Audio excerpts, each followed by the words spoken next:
You know what I hate? I truly hate this.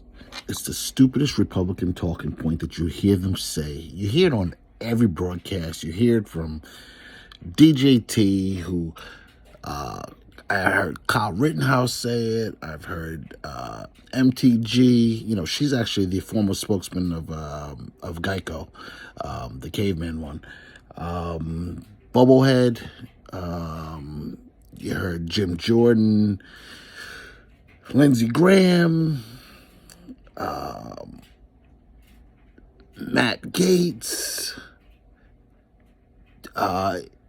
It's just something that they always said. It just drives me so fucking insane.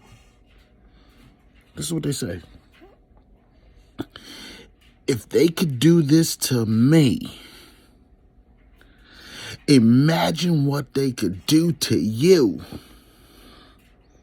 You know what I say to that bullshit? You fuck around, you find out.